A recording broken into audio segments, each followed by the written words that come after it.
Welcome back to What Have You. I'm Rachel Jankovic. I'm Becca Merkel. And here we are, just on a hot streak. As long as we don't DQ ourselves. It's true. If we fail in the good topical decisions of this episode, then you'll never hear it. You'll never know what things were said that we later regretted. We did have a couple of real hot sauce ones a few weeks back but I think we referred to. We moved on. We had 2 back-to-back weeks where we did badly in the car. But now we've renewed we believe that we can have a conversation that stays the course today. So we're here to try, guys. Wish us luck. Gonna see. So you had Becca bring up what you wanted to talk about. There was a question about I just feel like I need to say something because I posted about this on Facebook, but Ben and I were at the prayer breakfast last week, and there were a lot of people of all the times. Please tell us on the podcast. So I need to tell you the crackle and the snap and the pop at the prayer breakfast. So funny, you guys. We were at the prayer breakfast, and first we were in DC 2 back-to-back weeks for very short trips. So we went from Tuesday to Friday, and then the next Wednesday to Friday. So it was like 2 back-to-back trips to DC, which means I don't even know what time zone I'm in right now. It's very muddled. But so in the first week, Ben ended up getting a random invite ticket to go to the impeachment. So he got to go sit not there. Every day one gets an evite to the impeachment. No, it's like some VIP ticket. Like, who knew you could get a VIP ticket to an impeachment? Who thought ahead to do that? Who thought ahead to market those? In our state senator's office, one of the guys said, "Hey, I have a ticket. You want it?" Ben was like, "Okay." So why not? He got to ride the little special senator train over there and go in and have some time watching that. So that was on the first trip. Then we came home for a few days, and then we got back on a plane, went back to DC. And that time, so Tuesday was the epic State of the Union with Pelosi ripping up the speech, which we all saw and marveled at. Yeah. And you do think... Well, there was it warmed up hot with Trump not shaking her hand. I know. Whether or not, I know you can make a case that he didn't see it, but I think it's easier to make a case that contingency was left with a question mark, but that it was actually quite hostile. Yeah. There was a little bit of all of that happening. Yeah, and so that was Tuesday night, right? Then Wednesday is the day that the acquittal happens. And then Thursday morning is the prayer breakfast, which is Trump's first appearance since the acquittal. Okay, so put all those pieces together. Then at the head table is Pelosi and Trump and Pence and, a few other people. And and I was like, here's the thing, though, is that, it's kind of cool that now, all right, I've seen from a distance an acting president.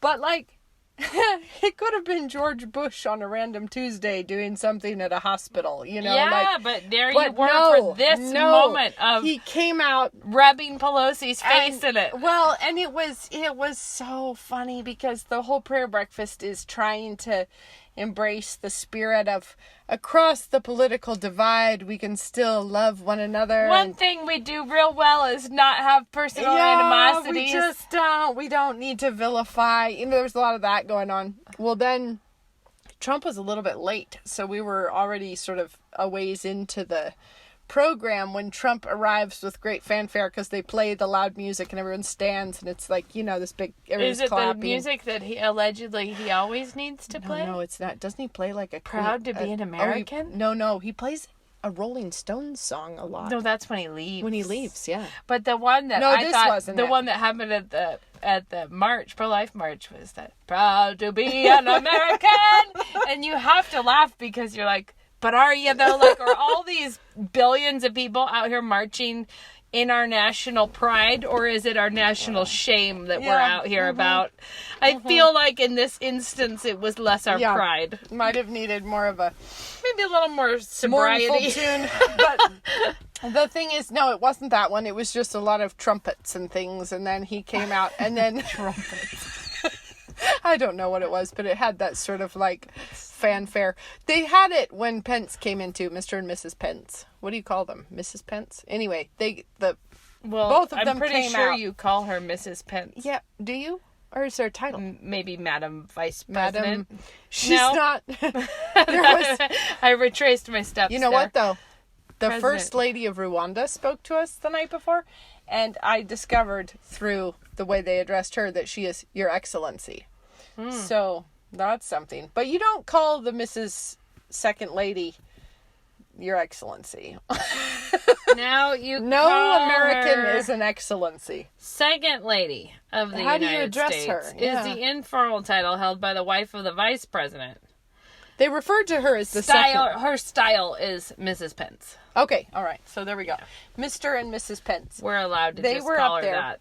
And there was a lot of, to do when they came in, and we all stood, and then Trump comes in, and we were all standing, and then he just makes an entrance. He holds up for us the newspaper that says acquitted, and he holds it up above his head, and Pelosi sat there at the table, and it was a real moment. And so he's sort of triumphing up there.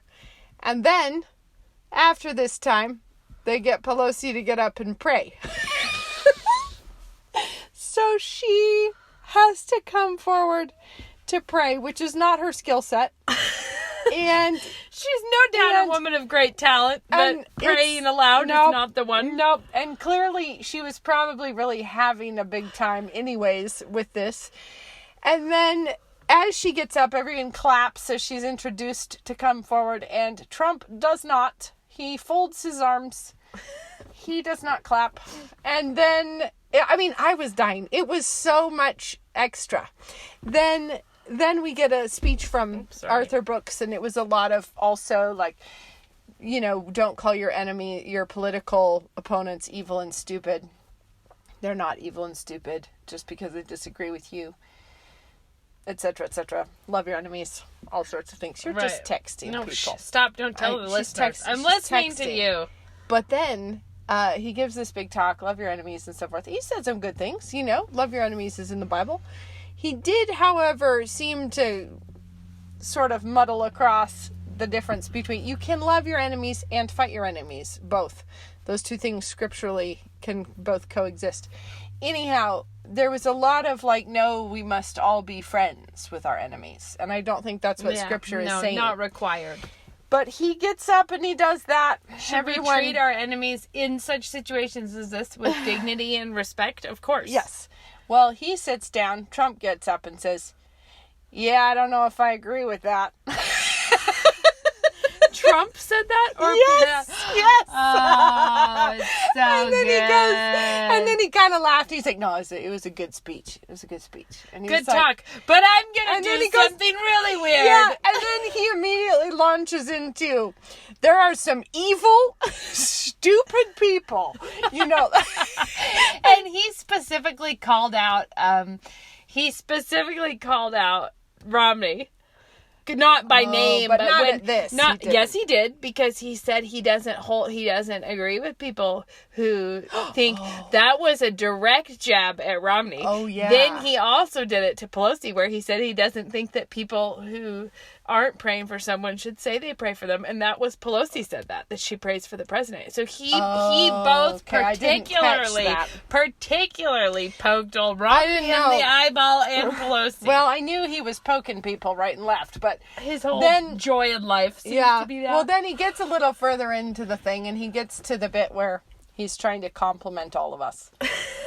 And he sort of says, and also, I do feel for the man's speechwriters, because if there are speechwriters, he does not abide by and you can't even imagine how much they must sweat when he goes off book. Yeah.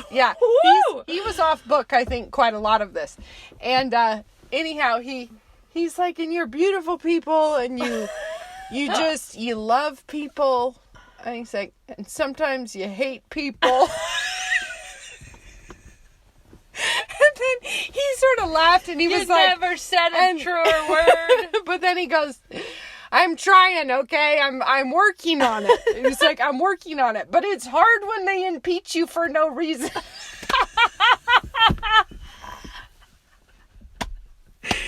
Oh, you know what? I just never, in a zillion years, saw myself being as warmly blessed by Donald Trump. Ever. Well, and it's not so him. funny. I do think that he's may well just be a tool God is using. I have no personal loyalty to Donald Trump. But I think that if God is merciful to us on like Roe v. Wade and everything else, and he does it through the person of Donald Trump. We have to acknowledge that wasn't our idea. That we did not see that coming. But I think it's basically so that we know that it was not to our glory. Yeah, because all the Christians are wanting to have nothing to do with them. You know what I mean? Like, well, they're half and half. Christians being idolatrous about them, and then Christians like those bits in the Old Testament where God comes in and just handles it, and the other team starts killing each other out in the confusion. Yeah, it feels that way. It feels like God has done something, because the night of the election, I really just so heavy of spirit. As we were driving to go vote,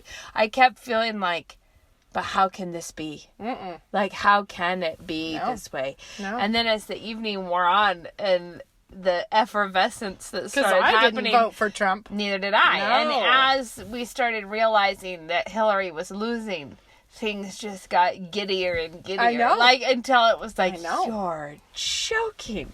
So I feel like Trump's real winsome move was to beat Hillary. Yeah. And then after that, he has our attention. Mm-hmm. We're like, all right, what are you going to do next? But I just mean, if he does manage to move the ball on Roe v. Wade, which he is managing to do. Yeah, then I just feel like it's so that we cannot take credit for it ourselves. Right, exactly. But so far, like, the Supreme Court appointments are significant, but there's over 100 and something federal judges, like that, where he's appointing judges that are Federalist judges, like actually planning to not improv on our Constitution. It's funny. Yeah. And when he talked about all the stuff he's been doing for the pro-life cause, there's a big standing ovation, but Pelosi didn't stand up. She's like, there. Why would I support that?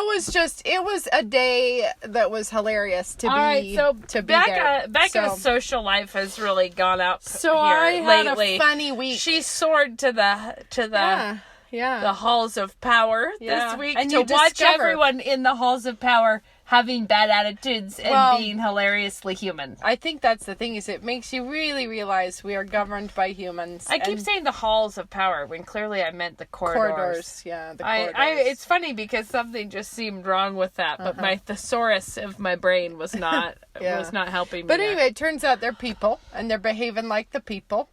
Acting like petty little people with little axes to grind. Yeah, because people do that because they're people. Like, isn't it funny to think that even though in that room there's for sure people who have been involved in really heinous crimes, like you assume. I mean, I'm just saying. Yeah. There's a good chance that real deal bad dog stuff has been going on with those people. And yet here they are, just being epically human with their epically awkward social moments and not knowing how to be cool. And I think we could all look at Pelosi's move of tearing up the speech, and we could all just take note that sometimes when you feel the righteous anger, it doesn't. You're not winning friends and influencing people. You're not actually getting the thing done. Well, it just looks petulant and petty and small. That's true. And you feel, though, like some kind of, here I am on my righteous horse to wield the judgments. But you just look, small and pouty. Yeah. It's a thing. Don't let your children grow up to be that. Or cowboys. No, or them. Yeah, exactly. So, okay, that's my report from D.C., how things are going in our nation's capital. And I was real happy to get out of there, but I was really happy I was there for that one really funny high note, and then we left, and it was good. Yeah, that's pretty good. Yeah, it was funny times. All right, so that's what I've been up to. What have you been up to over the week? I made a really offensive potato video. And it wasn't meant... Okay, I feel like this is an interesting thing. It wasn't meant to be offensive. I was aware. You're aware that some things will be offensive, but the goal is not to offend people. Like, that is not the... Yeah. It's not like the measure of success is did people get mad at me or not. No. Turns out if that's all I was trying to do, my job would be much easier than it is. I have something to say about this because it's actually... sorry, guys. I have to turn on the engine for a second just so I can charge my phone. I'm a little worried that my phone's going to power out. This is something Ben was mentioning, and I think it was very on point, which is that, I don't think it's plugged. Sorry, everyone. Technical moment here. It's not doing it. Go ahead. Keep talking. That we live in a time when rational discourse that's based on logic and reason has been replaced by emotion. Right. Which means that basically, if the other side is offended, then that's taken as if you did something wrong. You know what I mean? Like, rather than... So basically, if they can scream and get upset and say, I'm offended, then that somehow is supposed to come over and disprove your point. Yes. You know what I mean? And that's why there's so much of it. And so basically it is, if the other side screams loud enough, that shows that you did a bad thing. Right. And conversely, it doesn't show that you did a good thing either. Like, if you have embraced the fact... No, but that's how it works. So basically, if they can say, I am offended, I feel hurt by this. It's supposed to mean you were wrong. I feel judged. I feel whatever they feel... They can manufacture a whole host of feels, and that's supposed to disprove your point, or disqualify your point, because it has moved from whose argument is valid to who can scream the loudest and the longest. Right. And we were talking about this in a different context, but I do think that the same thing is very true with some of this. You know, like people so what happens is that sometimes with something like this particular video that ends up going a long way, like a lot of people end up sharing it, and then it goes. The first wave is like the predictable audience. Then it gets into the next level where I have real just God-hating people messaging you insults for whatever reason. Right. And those are easy to discard. Yeah. But there is also paired closely with that is the hurt Christians. The Christians who can't believe you did a thing. That's what I mean. Yeah. That's not actually an answer. That is a appeal to emotion. But it's also just an insult, because most of the time it's like you're so caught up in your own delusions that you think you're the old... You know, like there's a lot of you hurt my feelings because you're an arrogant, awful person or whatever. So there's, you have to be prepared that if something goes publicly like that, that's what it did. It was publicly visible and people could mind it. And that's no shock, really. Yeah. It's like, that happened. But the thing that was tickling me about it is that the point of the video that I tried to make clear in the video, that I actually, in fact, thought was clear in the video, is that the people I was talking to was not the feminists, and it was not... the people I was aiming the video at is those people who are concerned about the encroaching feminism, do not agree with it, would identify as being complementarian. I didn't even say patriarchal, which I would say that's what we believe. We're not like whatever. Complementarian. I would just hate that there's a lot of people on that side of the fence I wouldn't want to have anything to do with. That's true. But I don't like labels. Honestly, because I don't like complementarian either. Becca, that is one of the biggest falsehoods I have ever heard in my life. Becca, you do too? Did we not just post our big picture of your semi-sweet chocolate artisanal labels? She likes to label the pantry goods. I do. Not the theological positions. I don't. But the reason I said that is, it's not that I like the label of patriarchal. I actually dislike the label of complementarian. I agree. What ends up happening is you're always trying to juggle between those. But the point of the video was specifically those people who profess that they believe this, who think that they're fighting the encroaching feminism, and yet look down on the domestic arts, and yet think that this is subpar work for women.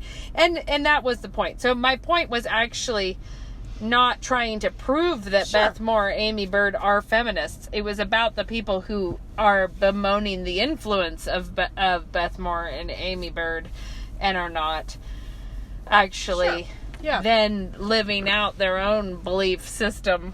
Right. That was it. But it got really hog wild, but I felt like, okay, so when I've reached the point, I don't do Twitter. I have a Twitter account, but I don't go upon the Twitter. I don't like the Twitter. Well, I was sent a screenshot of myself looking real villainous there with my potato peeler standing at the sink. Yeah. With a bunch of overlaid text.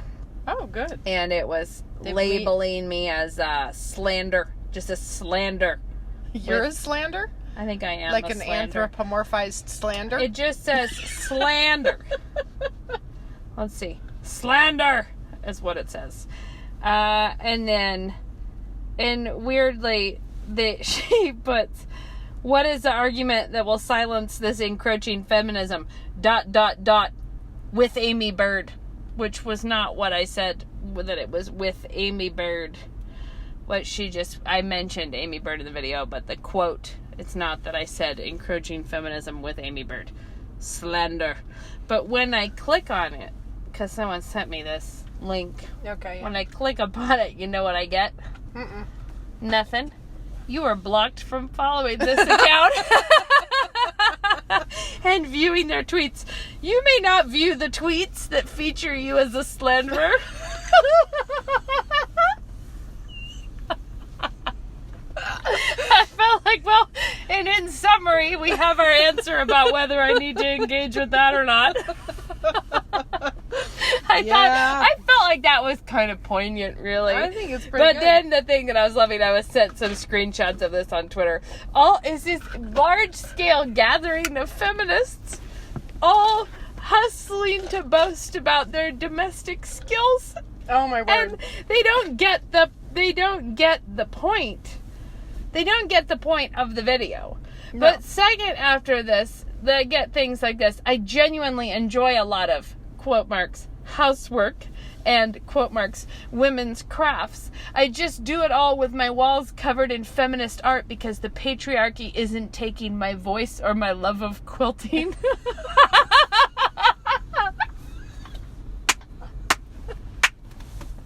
Because the patriarchy is notoriously trying to prevent women from quilting. It's been one of their the patriarchy's big push in this generation has been to be cutting off the quilting.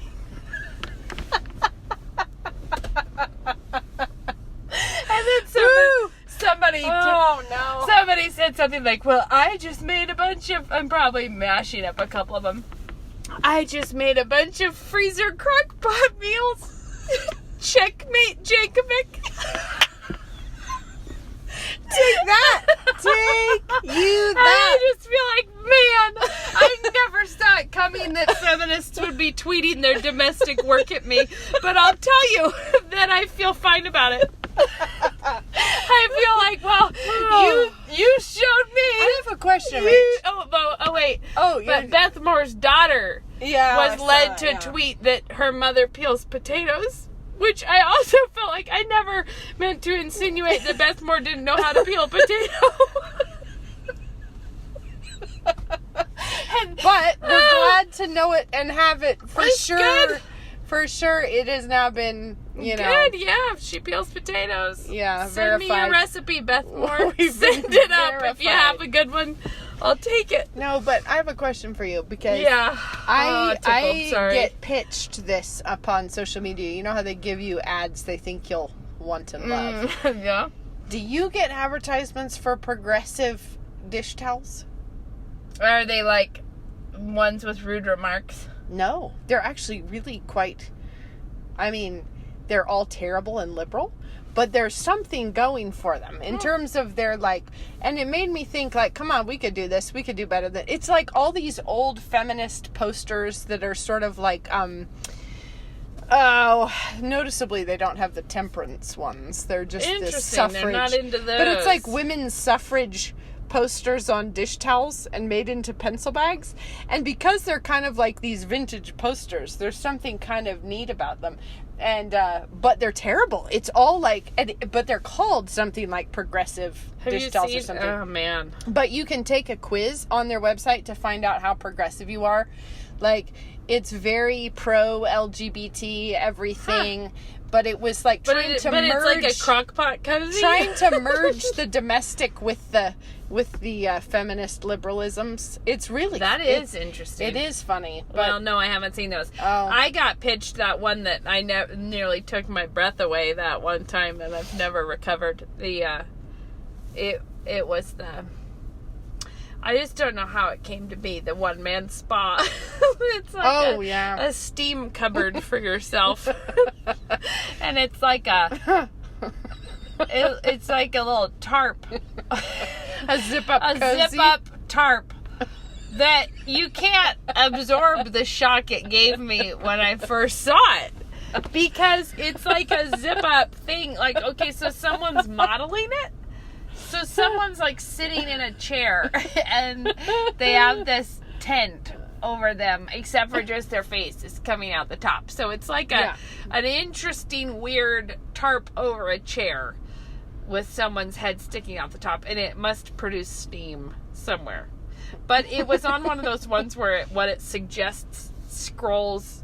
You know what I mean? Like left to right. Yeah. So two things were actually pictured at one time, and the one right next to it was a toilet, and they were at exactly the same angle. So the only thing that you could infer was that inside the zip-up tarp is a person sitting on a toilet, and the tarp itself was inexplicable to me. Like, I had no idea that steam was. And it just really took my breath away, and I wasn't sure I could recover ever. But that one, I think because of how much it got my attention the first time, they really worked to sell that to me for a long time. They were really there. Okay, so I have a question that somebody sent. That I don't have it to read right now, but I thought it was a really actually important for us to chat about, which is she's back at no just ignore me. I'm just tuned into the important. Look out the window for a second. Back. I'm listening. I'm involved. This was from a man who listens to us because he just wants to know what his wife is listening to. Great. Hello to all you men who are vetting your wife's influences. It's probably really important to do. I don't mind you. Because we are renegade sometimes. But anyway, he said, what he was curious about is where are Ben and Luke in all of this? Like, if he hears us talking about something, where are Ben and Luke? Like, is this what they think? Right. And so I just thought, actually, we don't talk about Ben and Luke directly. We're always sort of referring to them. And it's also because we have made assumptions that from the beginning of both of our, when we would blog or write or speak, we're making assumptions that we kind of think our audience knows about us. But then we have a lot of different audience now that doesn't necessarily know. Right. So I thought, what? Actually, we should say, where are Ben and Why Luke? Don't we introduce our husbands to you? And guess what? And they're not in the back seat right now. So they're not a surprise guest. We haven't been talking this long. But I thought that, presence. Like, the thing that struck me that I thought, I kind of think this goes without saying, but but it probably shouldn't. Becca, nothing goes without saying anymore. You're right. And I think it's probably really important to specifically say it. And that is that my relationship with Rachel's relationship with me, is very much a distant second to our relationships with our husband, which is Rachel and I don't get together and brainstorm Christian living applications together that our husbands are not. You know what I mean? Like, now we would. I was gonna say we totally did not run the Mopnado conversation past our husbands. That's when we get down into the real weeds. But if we're talking about something that's how we deal with our children or how we whatever, that is 1,000% something that you have already come to a position with your husband on, and I have already come to a position with my husband on. So, for instance, and we might not have exactly the same position on that, and we're okay with that. Oh yeah, but like let's say that I was trying to work through something with one of my kids, like you know whatever, you see something in one of your children, and you're like, okay, I've got to really think how should we address this, whatever. I would never call Rachel first. Oh, gracious, no. No, it would definitely be, I'm going to talk to Ben. No, and any amount of, like, parenting discussion about the theory between couples, because I would include Nate and Heather. Oh, yes, totally.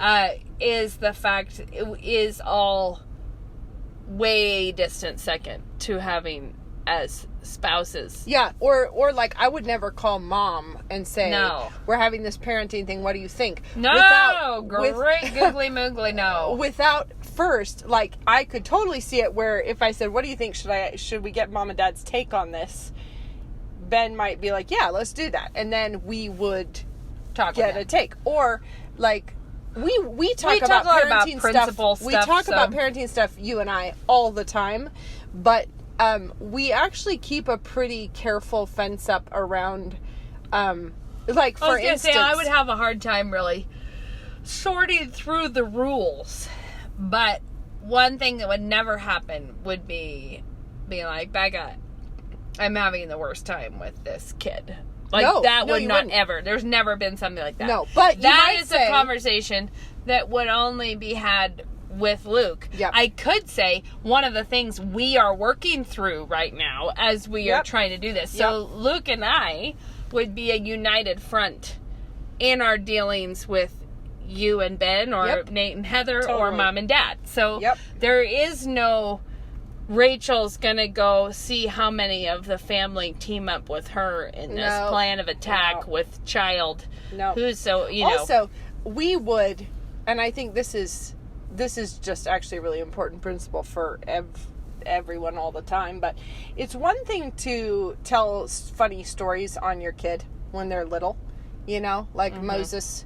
You might tell me a hilarious discipline thing that he had. He can be pretty magnificent 4. right he's now. He's 4. Yeah. And so you can say, ha ha, he did this today. But that phase is out. But that phase runs out at the moment when it's like, you know what? That's just, they would feel embarrassed to know that. And so then, well, Blair went through a really magnificent phase where I posted a lot of her hilarious comments on Facebook. And sometimes people are like, where'd that go? And I'm like, yeah, she got old enough where to do that. That would be unkind. She is no less funny. But everything that I shared of her was shared when in the she thinks it's funny still that I shared it. Yeah. If I was sharing some of the epic things she says now, it would be very different. Right. And there's no, like, you might tell me a funny ha-ha something bad that Moses did.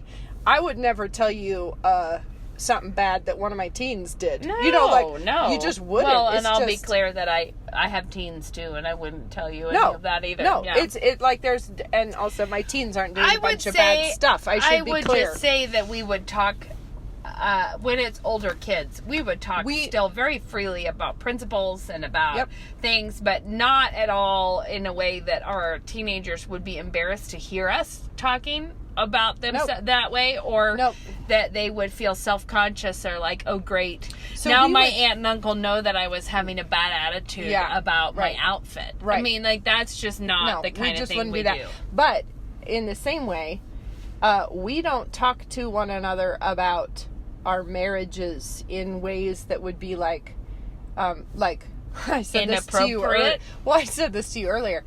If there is anything between you and Luke that has ever been a point of tension, I have no idea what it is. No, and I can say the same back. Yeah. And I also think it's fair to just say, and this is complicated. I feel like we have to put little ... bubbles going up here. There are marriage problems that if either of us were having, we would know about it. Yeah. What in God's great mercy and kindness to us, we have not had anything like that.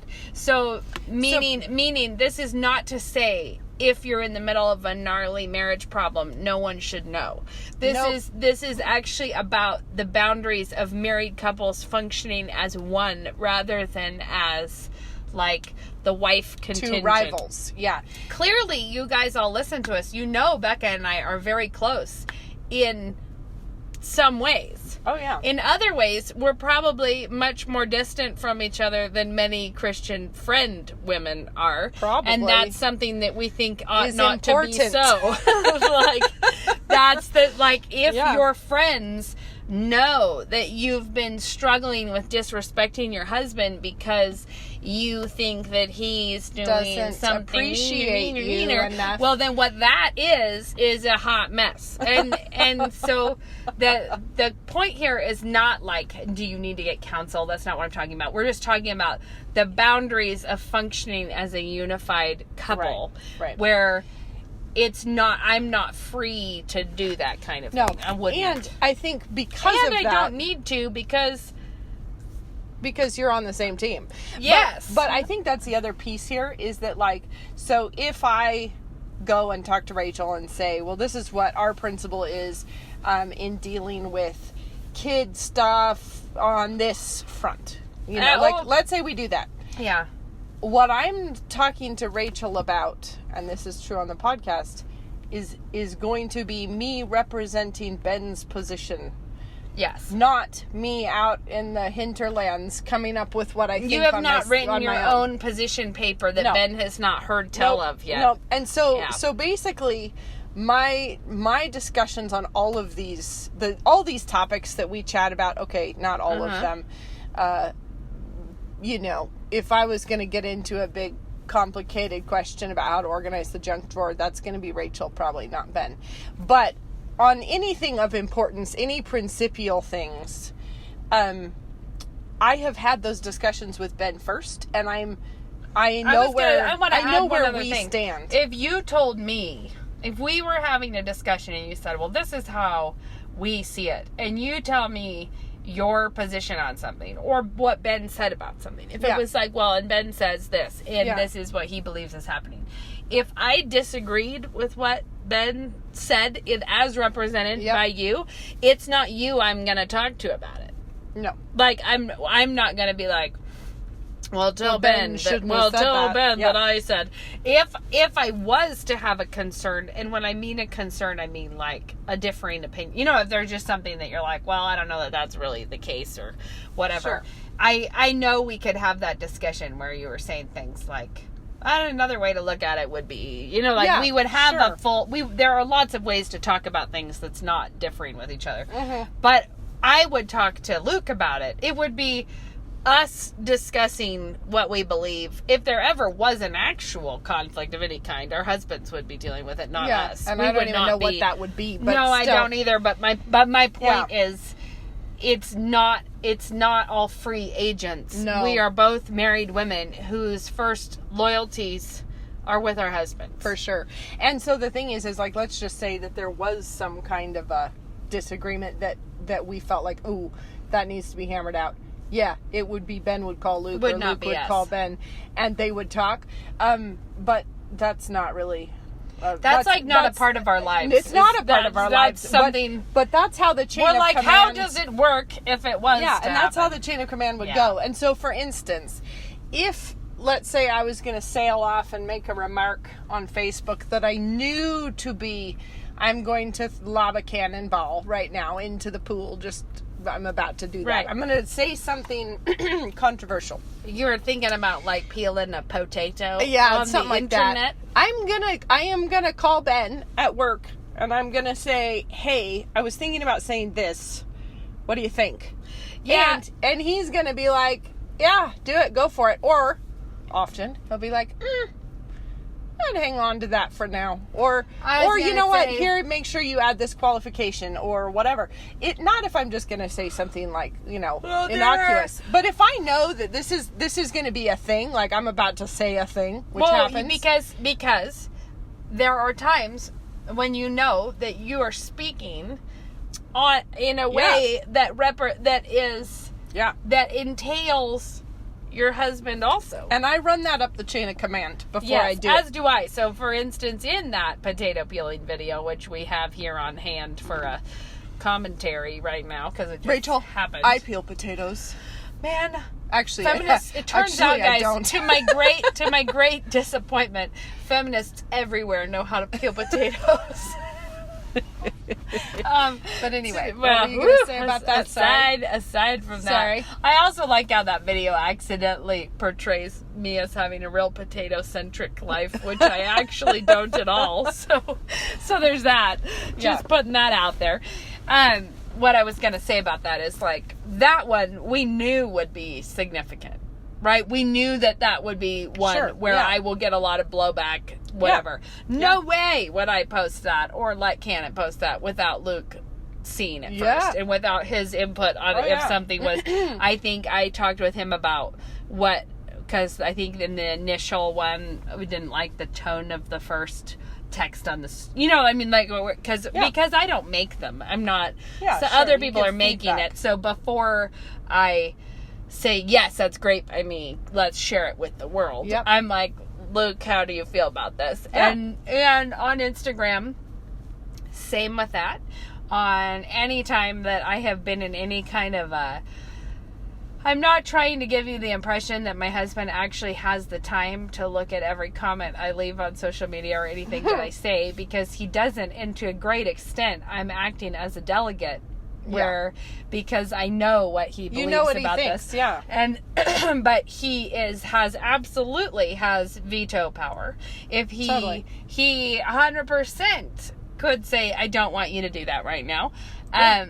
Last year, whenever it was, it would have been last year that I went to the homeschooling conferences, because Luke said, I think you should, that's strategic, go whatever, for whatever reason. Yeah. And then this year I'm not doing any because he was like, I don't think you need to do that. Like, so my speaking and I am engagements, because Ben said, I think you should do those. Right. And my speaking engagements and my priorities are things that are my priorities and things I've agreed to do because my husband wants me to do that. Right. And so nothing about this is Rachel's off building her brand while poor Luke. No, and Luke, he's back in the hinterland somewhere. I've said hinterlands now twice in the same episode. A theme. It's sort of a hinterland theme. Yeah. He has Luke has a lot to do in his own life. He is busy.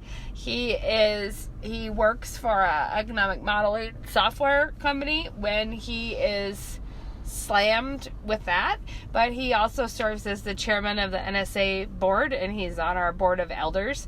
So what our mission as a family is like, he is the one who says it's his decision that we will be hospitable with our home, that he wants me doing that. He built the house that can accommodate this. This is his, when we had a bunch of little kids at home, he would come home, and I remember him being very clear with me, like, your job, like, this is what I want from you.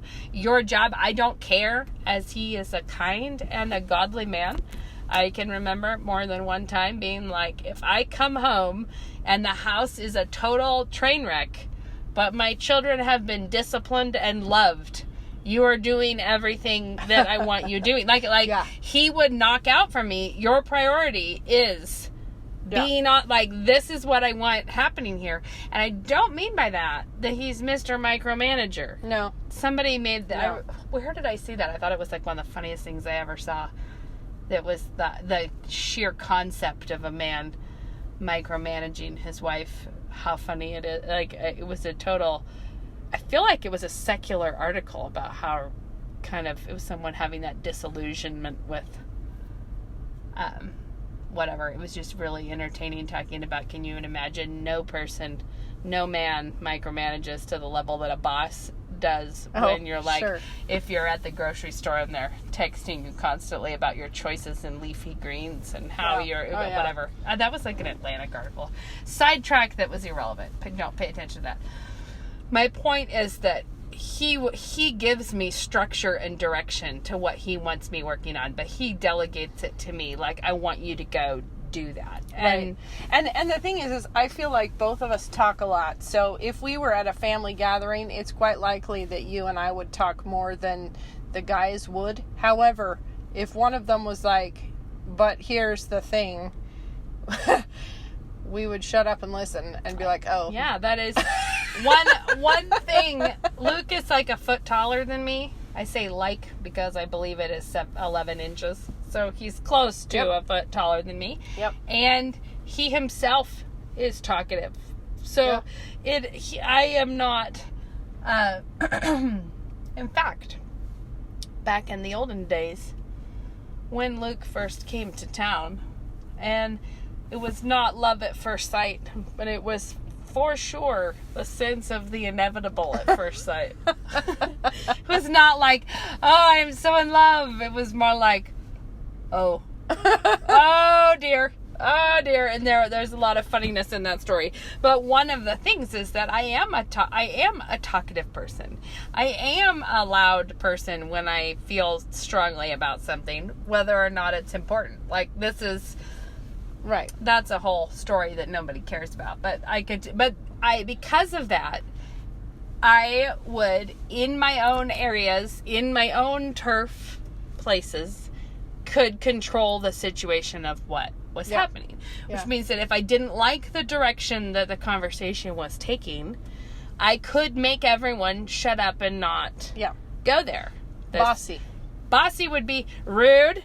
The worst. All you people who are into the Enneagram are taking notes right now. I knew it. I knew she was like this.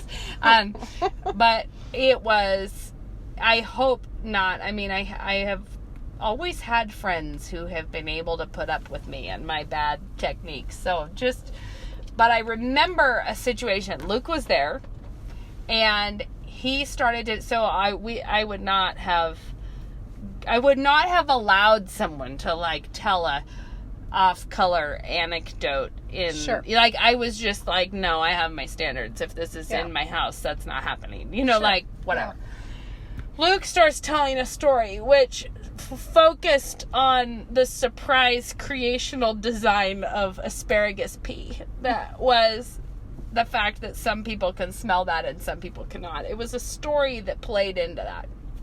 I tell you what that was, just so you don't think that Luke was actually telling deeply into dirty jokes or something. But he starts talking about this bulletin about asparagus pea. And I was like, no, we do not want to talk about that. No. And he was like, yes, you're going to hear this. And I was like, no, we're not talking about this right now. And he was like, be quiet, you're going to hear this story. And I was like, what? Like, and as the situation developed, he won. Hands down. I had nowhere to go with it. Like, I could not, while racking my brain for ideas of how to make him shut up, it was not coming to me. It was like, there's nothing. What was evident was all the friends in the room with great big eyes looking at me like, oh, something happened to you. Look who got bossed. Look who got bossed and shut up, and look who can't win this one. And the thing is, when I say it was a sense of the inevitable, that was a big part of it. And I've said many times that one of the kindest gifts that one of the great gifts of God to me is a husband who is not intimidated by me or afraid of me in any way. Right. And who just would not take that kind of guff from me. Well, and I remember that, but is kind. I'm putting that in there. He is a very kind man. But before we were married, there was a contingent of thought, a small but vocal contingent, that was saying that Ben was not in my league.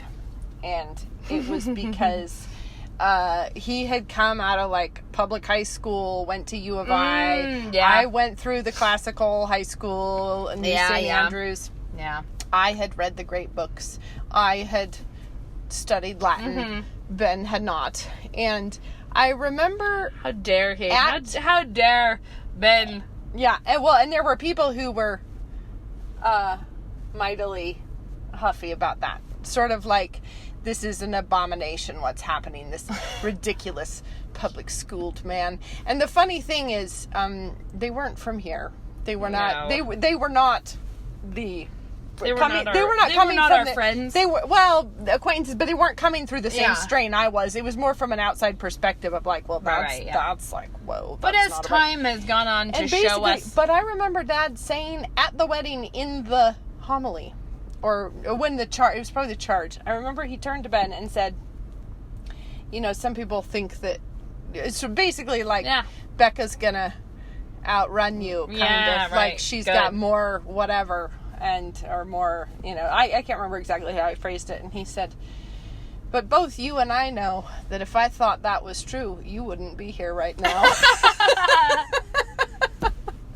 And it's so funny we would never marry our daughter off to someone that we thought couldn't keep up with her. Now when I look at like the guy who went to Oxford for his PhD and, you know, was published by Oxford University Press, you know, the idea that I might be, you know, a little too high-powered for him. You might be a little too academic, Becky. Yeah, like, it's just not something that I need to worry that he's going to be in my shadow. And I think that's what you're saying, is that, like, I feel like metaphorically, both of us can wear high heels because our husbands are that much taller. Because... Well, I feel, the metaphor falls down when I miss sensible shoes. And you're the one who wears this is a metaphor. Yeah, I get it. Is that, like, we can actually talk a lot and say what we think and blah, blah, blah. Because actually our husbands are, you know, they're the ones that are actually setting the course. And the reason we do what have you is because our husbands want us to do this. Yeah. It's actually not even like our side. And... to be real, there have been several times where I have been like, hey, Ben, listen to this passage here where Rachel and I got ourselves into that little swizzle. Was we bad? And I'm like, do you think we should publish that? You know, like, that is very much the kind of relationship that we have. And so I think that barring any accident, you know, I think we can all assume that what you and I say in this podcast is we are speaking for Ben and Luke. If it's on any kind of, substantive I think other than we can just apply the Old Testament that then, if not, the day our husbands hear of it, they'll put us right. And we'll have to issue a retraction. If you ever out that's not our position. Have you ever seen an episode that was up for 4 days and then gets pulled? If that happened, we'd have to give you an explanation of it. Everyone. Well, if you didn't hear it, good. If you did hear it, Luke and Ben canceled it. So, for instance, I do want to say this, though, because I feel weird about this. Because there are words that have real meaning, but are nonetheless so confusingly defined that it's really hard to function with them. Yeah. One of those I would say is ministry. So when someone asks me, what is your ministry? I'm like, I don't have one. I don't run a ministry. If they said, what's your mission, that's quite different. That's different. When they say, what is your ministry? I'm like, I am not a minister. I do not minister of any. And I said at G3, somebody that I ran into in the speaker lounge was like, so what's your ministry? And I was like, I don't have one. I'm like, I'm a wife and a mother and I write. And they were like, so that's your ministry? And I was like, no, I'm a wife and a mother, you know, like that I would view as my ministry, like that I've been appointed by God to minister to my own family. But when I say minister, I don't mean it like an Episcopalian priest. Ministress. Yeah, and so I'm like, I don't want to say that I have a ministry. Then I was like, I'm involved in a ministry of our church, which is the Bible Reading Challenge. And I'm like, but I would not say that that's my ministry. And then the other, gotta be cautious with that. Yeah, but I feel like, I'm definitely being a little bit pedantic, because what they mean to say is, what do you do? Like, why are you here at the conference? What? I'm doing nothing. I'm not related here at the to conference. This. I'm not here. Why would I be speaking? So, because... But it's one of those things, because a lot of times women will say to me, but you preach on Instagram. I'm like, no, I don't. Yeah, that's not preaching. That's not preaching. Speaking and preaching. I want to throw the same. I want to throw a little word in here, though, is that is the fault of all the people who sit on a bar stool and tell anecdotes and call it a sermon. That's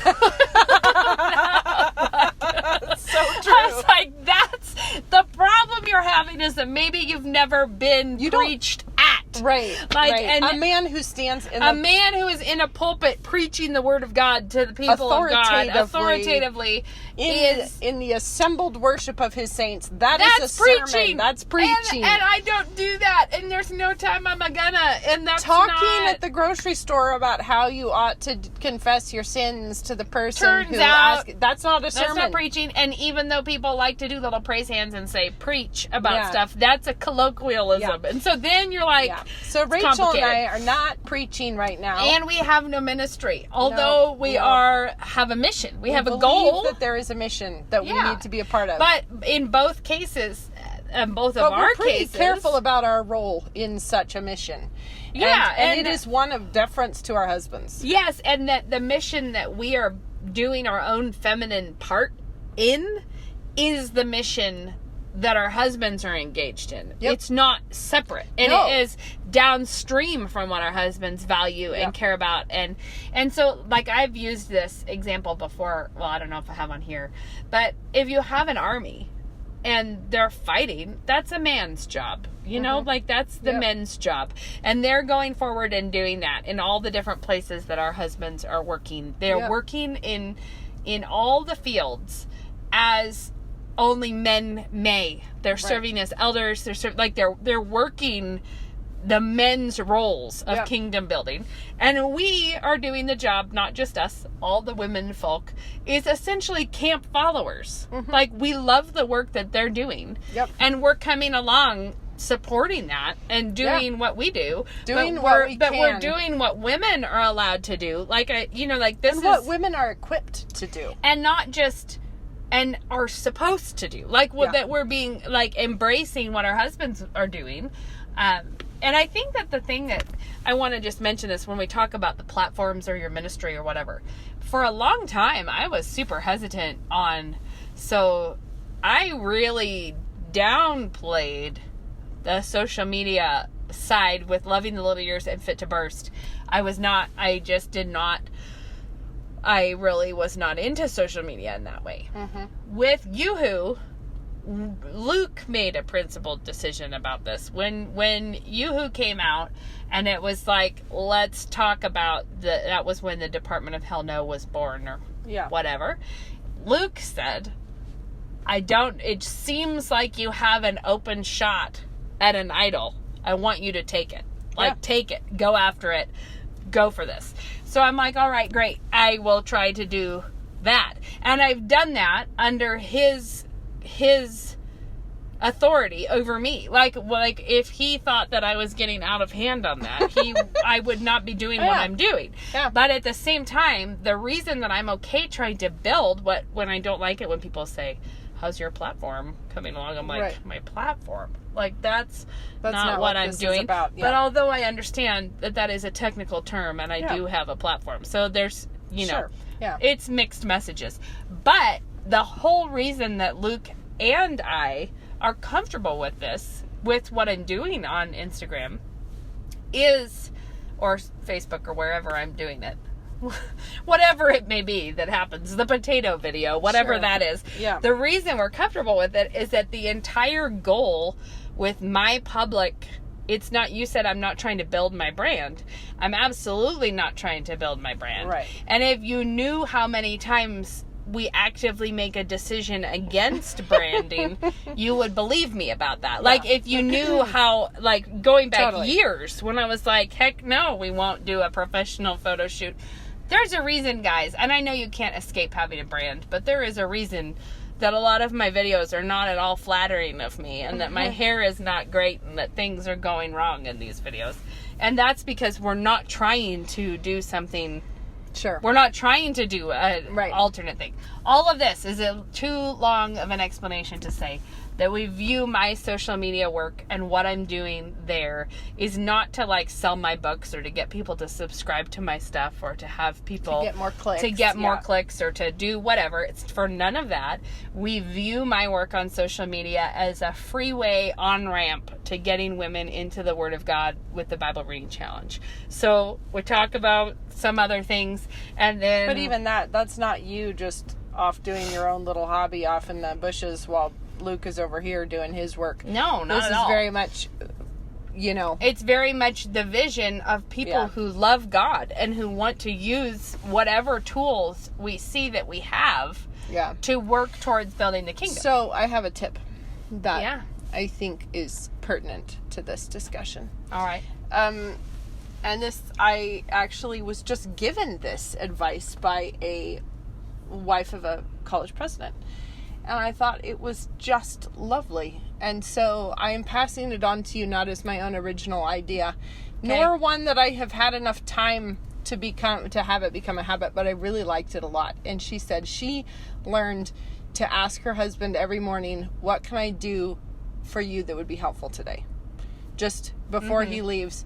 And she portrayed it as, so then when he tells you, you don't get your back up because it's like you asked, But I just thought, what a beautiful way to orient yourself in the morning of what would you like me to do that would be helpful today? Is there anything I can do to help you today? Is there anything, just you give me feedback, whatever. And I just thought that's actually, because if there's something in you that bristles at that, that is a really good indicator that there's something wrong. I think more often my problem would be that I know full well what it is that I need to do. The idea of thinking that there's a clear slate and a day open is the part that I'd be. But the thing is like just the... Maybe I should open up the day by saying, look, could I help you by getting to the grocery store today? No, but I think that the thing is like, we think we know, and we think that like, well, duh, I already know what I can do. I already know how to help him. But the thing is, just asking is good.